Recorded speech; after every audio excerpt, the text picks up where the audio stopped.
pemirsa, kami habis berolahraga, kami akan bincang-bincang saat ini. Jadi ini ada satu buku namanya Rahasia Hidup Manusia yang dikeluarkan oleh Yasberin. Coba kita lihat ya isi bukunya apa. Jadi ternyata di sini membahas tujuan keberadaan manusia. Nah,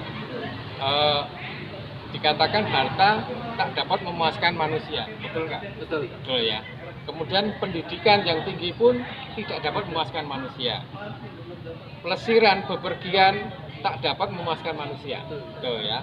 Kemudian keberhasilan pun tidak dapat memuaskan manusia. Pertanyaannya adalah mengapa? Karena semuanya itu bukanlah rencana Allah. Nah, rencana Allah di sini adalah atau ekonomi Allah adalah bahwa ada 4 kunci yang harus diketahui.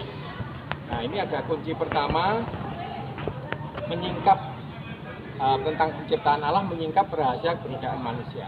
Yang pertama itu di Kejadian 1 ayat 26, berfirmanlah Allah, baiklah kita menjadikan manusia menurut gambar dan rupa kita. Jadi Allah yang berfirman. Jadi manusia ini memiliki rupa Allah waktu diciptakan. Kemudian di Roma 9 ayat 23 dan 24, justru untuk menyatakan kekayaan kemuliaannya atas bejana-bejana belas kasihannya yang telah dipersiapkan untuk kemuliaan, yaitu kita. Jadi manusia adalah wadah Allah. Jadi waktu menciptakan, manusia itu adalah rupa Allah, kemudian manusia juga wadah Allah. Kemudian di 1 Tesalonika 5 ayat 23 yang B, semoga roh, jiwa, dan tubuhmu terpelihara sempurna. Jadi manusia ini sebagai wadah Allah memiliki roh, jiwa, tubuh. Jadi ada 3 bagian. Nah, oleh karena itu kita juga sehat perlu 3 bagian ini. Tubuh jasmani, jiwa, ada jiwa manusia, ada pikiran, ada perasaan atau emosi, ada keinginan manusia. Kemudian roh ini, tingkatan rohani berhubungan dengan perkara Allah. Untuk masalah tubuh orang boleh mencari dokter, untuk masalah jiwa orang boleh mencari psikiater, tetapi untuk masalah roh hanya Allah yang dapat mengatasinya. Kemudian ada hal yang keempat yang disebut ekonomi Allah.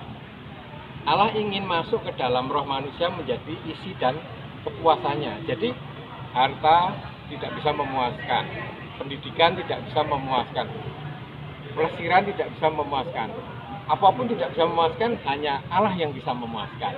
Seperti yang kesaksian kemarin, hanya Allah yang bisa memuaskan kita. Nah, tapi sayangnya ada kunci kedua ini adalah soal kejatuhan manusia. Jadi mengungkap rahasia sifat baik dan jahat manusia. Jadi manusia itu memiliki 2 sifat, sifat jahat dan sifat baik.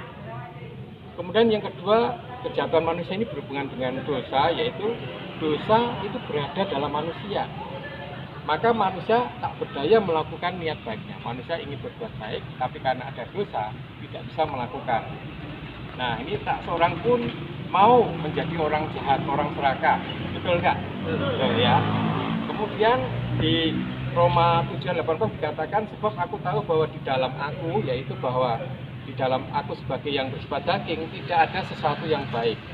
Sebab menghendaki yang baik memang ada padaku, tetapi melakukan yang baik tidak ada. Kemudian hal yang ketiga adalah soal kejatuhan manusia. Dosa masuk ke dalam manusia menyebabkan manusia jatuh. Jadi ini gambarnya seperti ini. Nah, ini ada tubuh, jiwa, roh. Rohnya membuat jiwa dan membuat mati ya. Membuat manusia. Jadi dosa menyebabkan manusia mati. Dosa menyebabkan pikiran manusia memberontak kepada Allah. Dosa menyebabkan tubuh manusia berbuat dosa.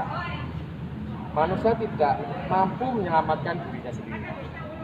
Ya, jadi 2 kunci ini soal penciptaan dan kejahatan manusia, ini rahasia manusia, sebenarnya ada 4, nanti 2 kita lanjutkan lain waktu. Semoga memberkati. Amin. Tuhan. Amin.